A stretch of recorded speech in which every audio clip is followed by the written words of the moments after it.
October 22nd, 1962, President John F. Kennedy broadcast a special message to the nation from his office in the White House. Here is President Kennedy as he delivered that message, bearing on recent events in Cuba.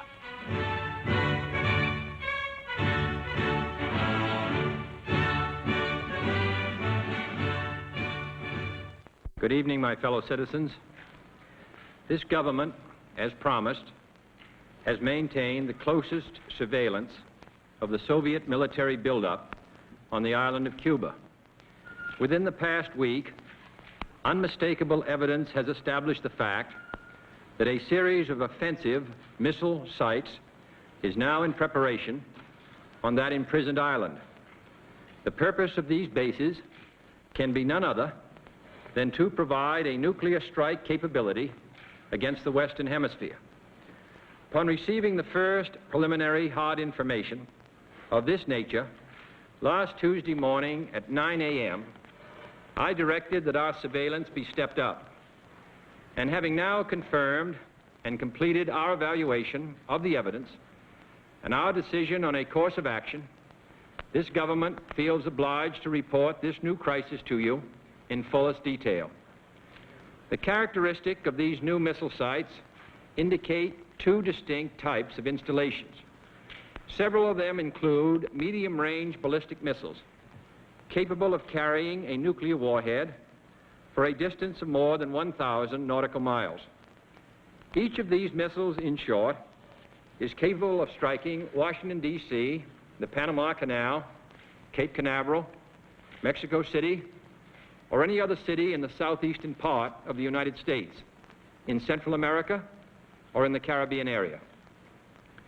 Additional sites not yet completed appear to be designed for intermediate range ballistic missiles capable of traveling more than twice as far and thus capable of striking most of the major cities in the Western Hemisphere, ranging as far north as Hudson's Bay, Canada, and as far south as Lima, Peru.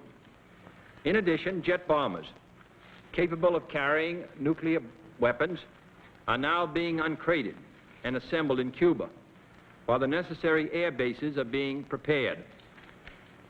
This urgent transformation of Cuba into an important strategic base by the presence of these large, long-range, and clearly offensive weapons of sudden mass destruction constitutes an explicit threat to the peace and security of all the Americas, in flagrant and deliberate defiance of the Rio Pact of 1947, the traditions of this nation and hemisphere, the joint resolution of the 87th Congress, the Charter of the United Nations, and my own public warnings to the Soviets on September 4th and 13th.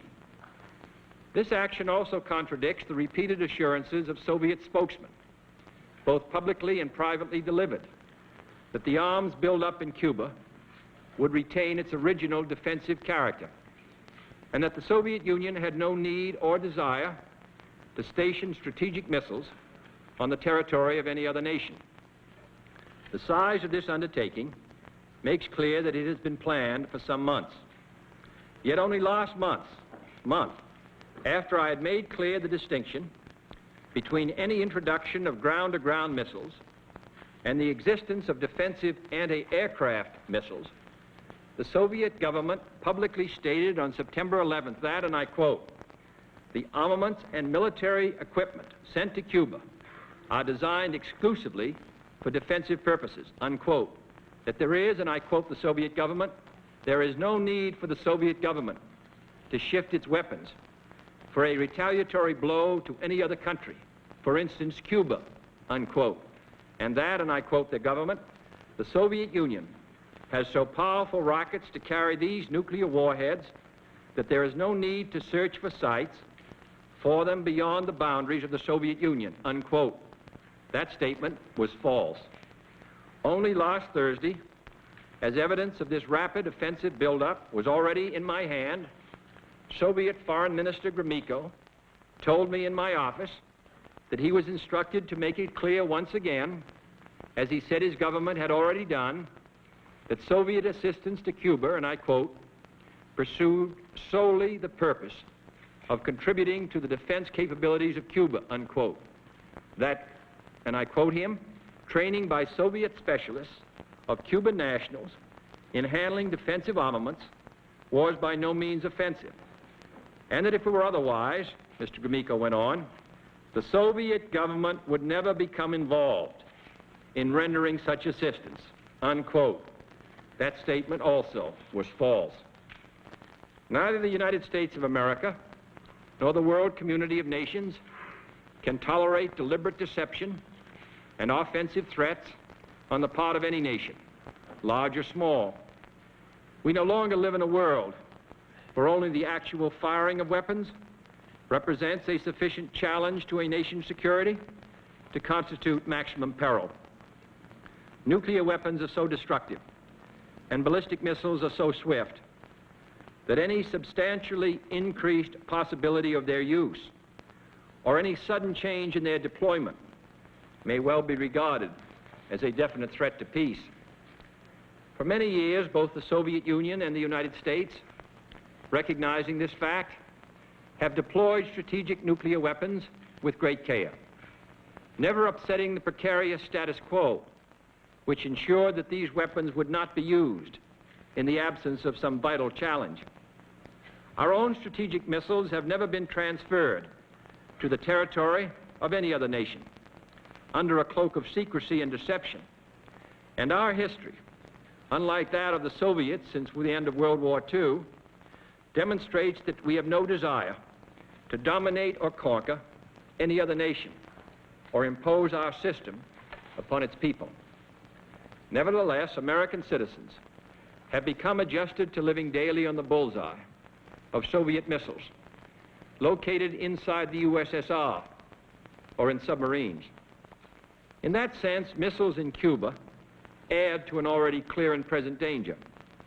Although it should be noted, the nations of Latin America have never previously been subjected to a potential nuclear threat. But this secret, swift, extraordinary buildup of communist missiles in an area well known to have a special and historical relationship to the United States and the nations of the Western Hemisphere, in violation of Soviet assurances and in defiance of American and hemispheric policy, this sudden, clandestine decision to station strategic weapons for the first time outside of Soviet soil is a deliberately provocative and unjustified change in the status quo, which cannot be accepted by this country if our courage and our commitments are ever to be trusted again by either friend or foe. The 1930s taught us a clear lesson. Aggressive conduct, if allowed to go unchecked and unchallenged, ultimately leads to war. This nation is opposed to war. We are also true to our word. Our unswerving objective, therefore, must be to prevent the use of these missiles against this or any other country, and to secure their withdrawal or elimination from the Western Hemisphere. Our policy has been one of patience and restraint, as befits a peaceful and powerful nation which leads a worldwide alliance. We have been determined not to be diverted from our central concerns by mere irritants and fanatics. But now further action is required, and it is underway, and these actions may only be the beginning. Or in the defense of our own security and of the entire Western Hemisphere, and under the authority entrusted to me by the Constitution, as endorsed by the resolution of the Congress, this quarantine will be extended, if needed, to other types of cargo and carriers. We are not at this time, however, denying the necessities of life, as the Soviets attempted to do in their Berlin blockade of 1948. 6. Rejected secrecy on such matters in this hemisphere. Should these offensive military preparations continue, thus increasing the threat to the hemisphere, further action will be justified. I have directed the armed forces to prepare for any eventualities, and I trust that in the interest of both the Cuban people and the Soviet technicians at the sites, the hazards to all concerned of continuing this threat will be recognized. Third, it shall be the policy of this nation to regard any nuclear missile launched from Cuba against any nation in the Western Hemisphere as an attack by the Soviet Union on the United States, requiring a full retaliatory response upon the Soviet Union. Fourth, as a necessary military precaution, I have reinforced our base at Guantanamo, evacuated today the dependents of our personnel there, and ordered additional military units to be on a standby alert basis.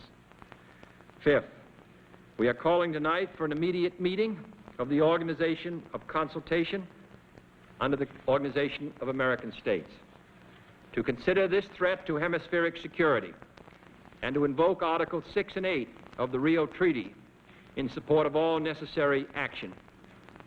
The United Nations Charter allows for regional security arrangements, and the nations of this hemisphere decided long ago against the military presence of outside powers.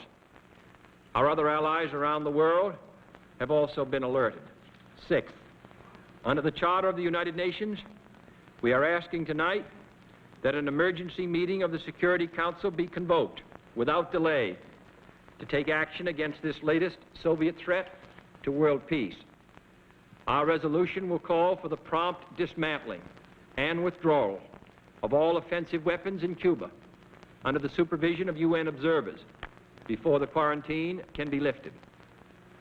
And withdrawing these weapons from Cuba by refraining from any action which will widen or deepen the present crisis, and then by participating in a search for peaceful and permanent solutions.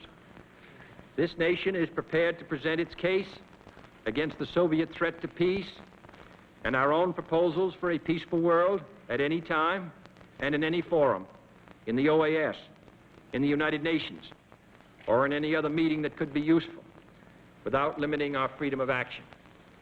We have in the past made strenuous efforts to limit the spread of nuclear weapons. We have proposed the elimination of all arms and military bases in a fair and effective disarmament treaty. We are prepared to discuss new proposals for the removal of tensions on both sides, including the possibilities of a genuinely independent Cuba, free to determine its own destiny. We have no wish to war with the Soviet Union, for we are a peaceful people who desire to live in peace with all other peoples. But it is difficult to settle or even discuss these problems in an atmosphere of intimidation. That is why this latest Soviet threat, or any other threat, which is made either independently or in response to our actions this week, must and will be met with determination. Any hostile move anywhere in the world against the safety and freedom of peoples to whom we are committed, including in particular the brave people of West Berlin, will be met by whatever action is needed. Finally, I want to say a few words to the captive people of Cuba, to whom this speech is being directly carried by special radio facilities. I speak to you as a friend, as one who knows of your deep attachment to your fatherland, as one who shares your aspirations for liberty and justice for all. And I have watched, and the American people have watched, with deep sorrow, how your nationalist revolution was betrayed and how your fatherland fell under foreign domination. Now your leaders are no longer Cuban leaders, inspired by Cuban ideals. They are puppets and agents of an international conspiracy which has turned Cuba against your friends and neighbors in the Americas and turned it into the first Latin American country to become a target for nuclear war, the first Latin American country to have these weapons on its soil. These new weapons are not in your interest. They contribute nothing to your peace and well-being. They can only undermine it. But this country has no wish to cause you to suffer or to impose any system upon you. We know that your lives and land are being used as pawns by those who deny your freedom. Many times in the past, the Cuban people have risen to throw out tyrants who destroyed their liberty. And I have no doubt that most Cubans today look forward to the time when they will be truly free, free from foreign domination, free to choose their own leaders, free to select their own system, free to own their own land, free to speak and write and worship without fear or degradation. And then shall Cuba be welcomed back to the society of free nations and to the associations of this hemisphere. My fellow citizens, let no one doubt that this is a difficult and dangerous effort on which we have set out. No one can foresee precisely what course it will take, or what costs or casualties will be incurred.